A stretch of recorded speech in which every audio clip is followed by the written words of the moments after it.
दोस्तों आज की इस वीडियो में मैं आपको the psychology of money book से 8 बिग आइडियाज बताने वाला हूँ। तो बिना किसी डीले के हम डायरेक्ट काम की बात पर आएंगे। और पहला बिग आइडिया है, यू डोंट नो एवरीथिंग।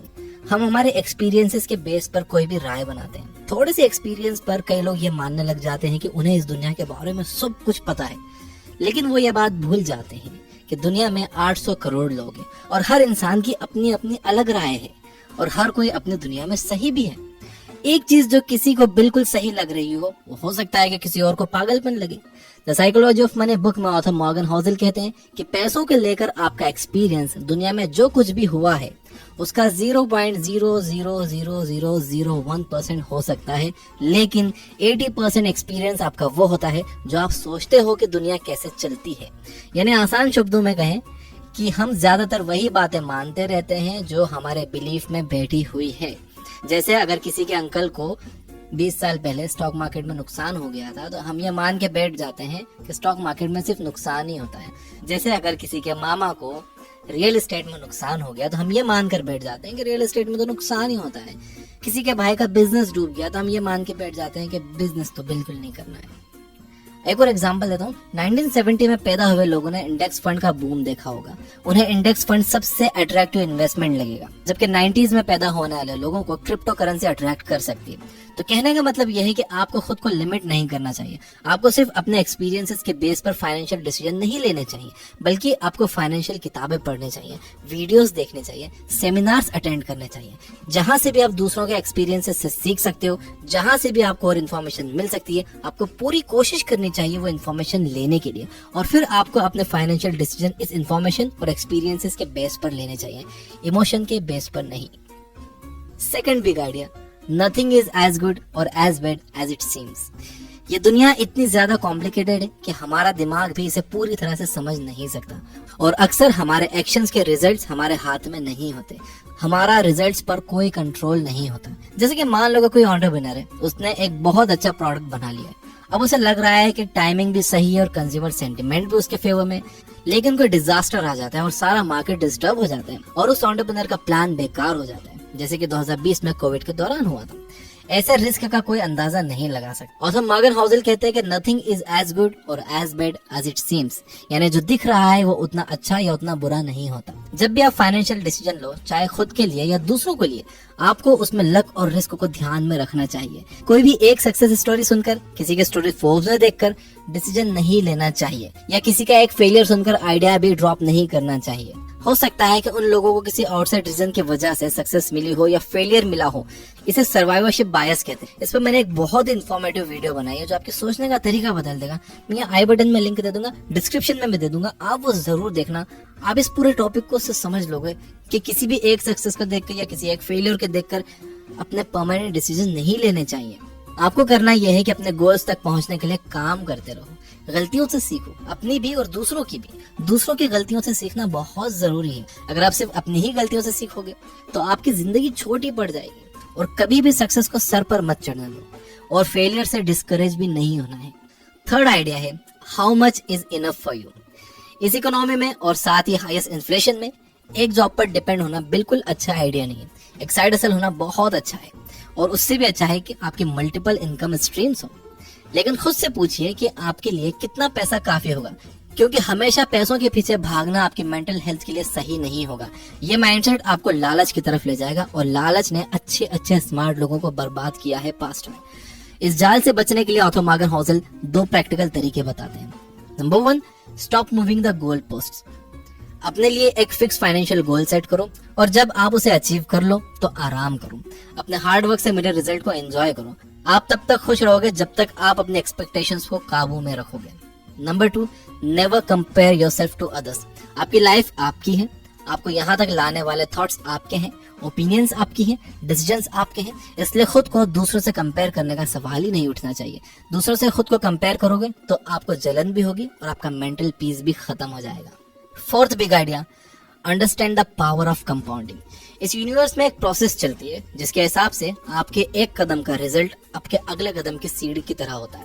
जैसे कि उस बहते हुए पानी के बारे में सोचिए जो ओवर द टाइम पत्थरों का शेप बदल देता है। ऑथर मॉर्गन होजेल कहते हैं कि दौलत बनाने के लिए भी सिमिलर पैटर्न फॉलो करना होता है। समझदारी से इन्वेस्ट करना तो जरूरी है, लेकिन बड़ी दौलत बनाना इस बात पर डिपेंड करता है कि आप कितने लंबे टाइम से इन्वेस्टेड हो।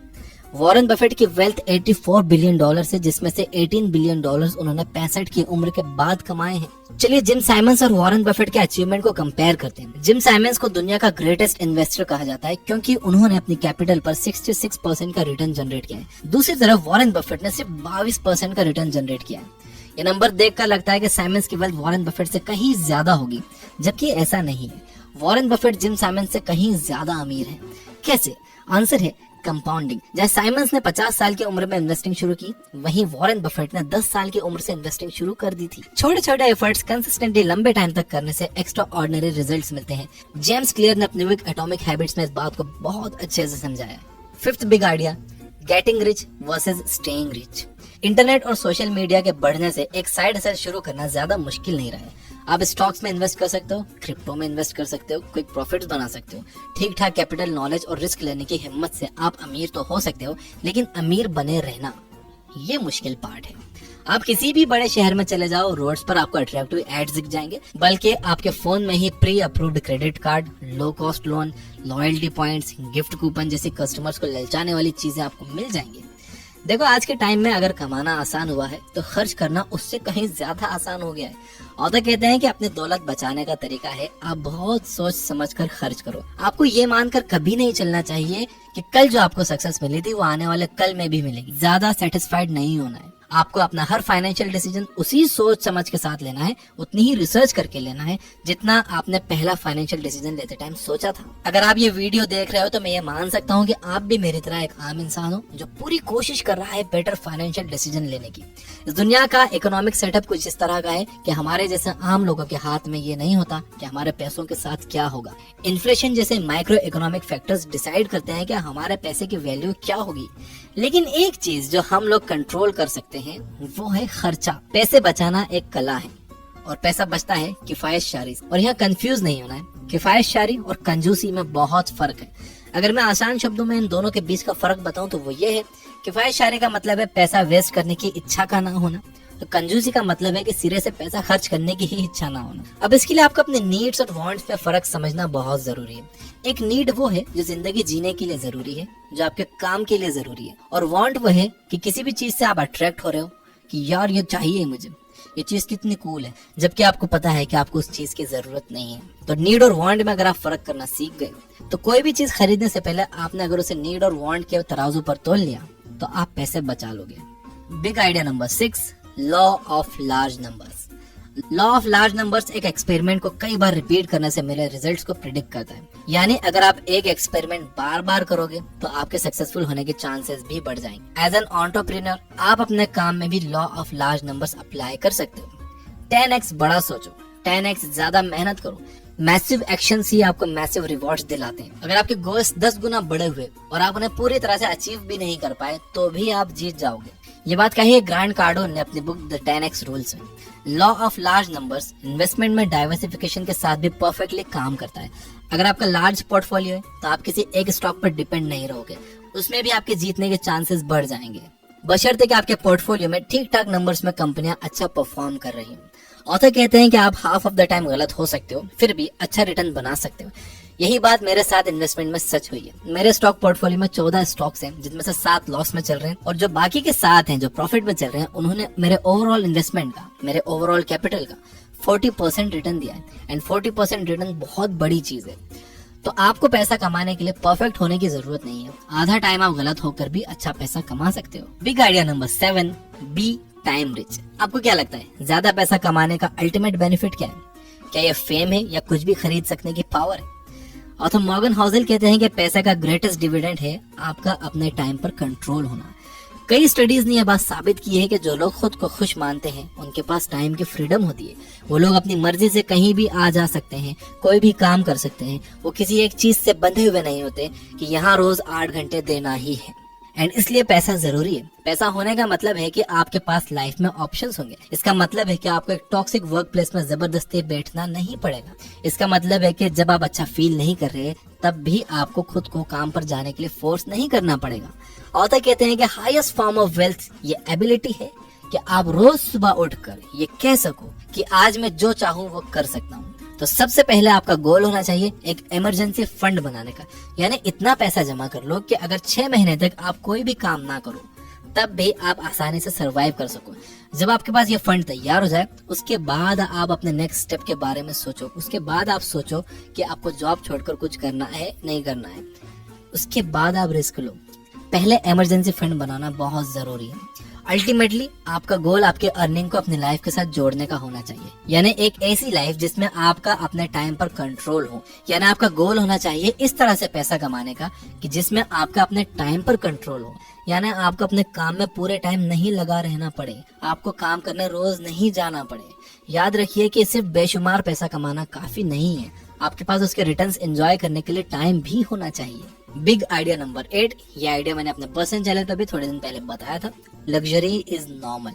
आपने सड़क पर कई बार कोई शानदार स्पोर्ट्स कार देखी होगी। अब जरा आप ये याद करने की कोशिश करो कि उस कार को जो इंसान चला रहा था क्या वो आपको याद है? 99% चांसेस है कि आपको बस अपना एक्साइटमेंट याद होगा कि आप उस कार को देखकर कितने एक्साइटेड हुए थे, लेकिन उस कार को कौन चला रहा था ये आपको बिल्कुल याद नहीं होगा। Luxury items definitely eye catching होते हैं और यही उनका पर्पस भी होता है। ऑथर कहते हैं कि आप अपने लग्जरी आइटम से जितने इम्प्रेस होते हो उतना और कोई इम्प्रेस नहीं होता। ऑथर कहते हैं कि आपको लगता है कि लोग आपका लग्जरी आइटम देखकर आपसे इम्प्रेस हो रहे हैं, जबकि आपसे इम्प्रेस कोई नहीं होता। डे टू डे लाइफ में आपको एक कार की जरूरत होती है, सिर्फ किस लिए? पॉइंट ए से पॉइंट बी जाने के लिए। एक नॉर्मल कार भी आपको पॉइंट ए से पॉइंट बी ले जाएगी और एक फरारी भी सेम काम करेगी। फर्क ये है कि फरारी के लिए बहुत ज्यादा पैसा लगता है और उसे मेंटेन करने के लिए और भी ज्यादा पैसा लगता है। सारे स्टेटस सिंबल सेम होते हैं, टेम्पटिंग होते हैं, बट अल्टीमेटली पॉइंटलेस होते हैं। आपको ये बात याद रखना होगी कि लग्जरी आइटम्स एक्चुअल में लायबिलिटीज हैं, एसेट्स नहीं। ये चीजें आपकी जेब से पैसा निकालती हैं, डालती नहीं है। ऑथर कहते हैं कि गरीब होने का सबसे आसान तरीका है कि अमीर होने का दिखावा किया जाए। अब इसका मतलब ये बिल्कुल नहीं है कि आपको लग्जरी कार्स बिल्कुल ही नहीं खरीदने चाहिए। रैपर जेजी ने एक बड़ी अच्छी बात कही है कि अगर आप किसी चीज को 2 बार नहीं खरीद सकते तो इसका मतलब यह है कि आप उसे अफोर्ड नहीं कर सकते। एक और रूल है the 30 day rule. I don't know ये किसने बनाया। इसके हिसाब से अगर किसी चीज को खरीदने के लिए आपका दिल ललचाए तो आपको 30 दिन रुक जाना चाहिए। 30 दिन के बाद भी आपको अगर उसकी जरूरत महसूस हो कि यार बिना उसके काम नहीं चलेगा तो वो चीज आपको ले लेनी चाहिए। और ये जितने भी लग्जरी आइटम्स हैं इसको आपने अपनी पैसिव इनकम से लेना चाहिए। आपको अपनी एक्टिव इनकम लगाना चाहिए काम पर, यानी कि आप उन पैसों से आपको और पैसा बनाना चाहिए और जो पैसा उससे बन रहा है आपको उनसे अपने खिलौने खरीदने चाहिए। आपको कभी भी अपनी एक्टिव इनकम इन चीजों में नहीं लगाना चाहिए और आपको हमेशा ये चीजें अपने बिजनेस अकाउंट से खरीदनी चाहिए ताकि आपको इस पर डेप्रिसिएशन मिले। आपका टैक्स बचता है इससे। इन चीजों से अमीर अपना टैक्स बचाते हैं। आपको लगता है कि वो दिखावा कर रहे हैं जबकि वो अपना टैक्स बचाते हैं। तो ये थे 8 big ideas from the book the psychology of money. अगर मैं इसे रिपीट करूं तो नंबर 1 है यू डोंट नो एवरीथिंग। आप ये मानकर मत चलो कि आप सब कुछ जानते हो, आप बस वही जानते हो जो आपके बिलीफ में बैठा हुआ है। इसलिए ज्यादा से ज्यादा लोगों से सीखो और उनके एक्सपीरियंसेस और अपने एक्सपीरियंसेस, उनकी गलती और अपनी गलती, ये सब ध्यान में रखकर फिर अपने फाइनेंशियल डिसीजन लो। नंबर 2 है nothing is as good as bad as it seems. यानी जो जितना अच्छा दिखता है, जितना बुरा दिखता है वो वैसा होता नहीं है। किसी की एक सक्सेस स्टोरी सुनकर या किसी का फेलियर सुनकर वो काम करने मत लग जाओ या वो आइडिया ड्रॉप मत कर दो। सर्वाइवरशिप बायस को समझो, लिंक डिस्क्रिप्शन में है उस वीडियो का। नंबर 3 है how much is enough for you. देखो ये डिसाइड कर लो कि आपके लिए कितना काफी है। अगर आप बिना गोल बनाए पैसों के पीछे भागे ही जाओगे तो आपके मन में बहुत लालच आ जाएगा। कहते हैं ना लालच की माँ गला कटाती है। नंबर 4 है understand the power of compounding. Compounding के पावर को समझो। देखो ज्यादा रिटर्न बनाने से ज्यादा जरूरी ये है कि आप कितने लंबे टाइम तक इन्वेस्टेड हो। तो जितनी जल्दी हो सके आपको अपनी इन्वेस्टिंग जर्नी शुरू कर देनी चाहिए। भले ही 500 रुपए से एक SIP आप शुरू कर दो किसी भी एक अच्छे म्यूचुअल फंड में देखभाल के। नंबर 5 था getting rich versus staying rich. बड़ा अच्छा पॉइंट है। अमीर बनना तो ठीक है, आप बन गए, लेकिन अमीर बने रहना ये बड़ा मुश्किल पार्ट है। कुछ लोगों की इतनी इनकम नहीं होती लेकिन वो लोन पर ये फ्लैशी चीजें, लग्जरी चीजें खरीद कर समझते हैं कि वो अमीर हैं, जबकि वो अमीर होने का दिखावा करते हैं और यही गरीब होने का सबसे आसान तरीका। तो getting rich versus staying rich में फर्क समझिए। नंबर 6 था लॉ ऑफ लार्ज नंबर्स। आप जितनी ज्यादा बार किसी काम को करोगे उतने ज्यादा चांसेस आपके बन जाएंगे अच्छे रिजल्ट्स प्रोड्यूस करने के। जैसे कि मैं जितनी कंसिस्टेंटली, जितनी ज्यादा वीडियोस अपलोड करूंगा तो चांसेस मैं अपने बढ़ा लूंगा कोई भी वीडियो वायरल होने के। अगर मैं करूंगा ही नहीं तो कोई वीडियो चलेगी कैसे? करता रहूंगा तो चांसेस बढ़ जाएंगे वीडियोस चलने के। नंबर 7 था बी टाइम रिच। पैसा कमाने का अल्टीमेट बेनिफिट है आपके पास टाइम का होना। पैसा आपको अपने टाइम पर कंट्रोल देता है, और जिन लोगों का टाइम पर कंट्रोल होता है वो ज्यादा खुश रहते हैं।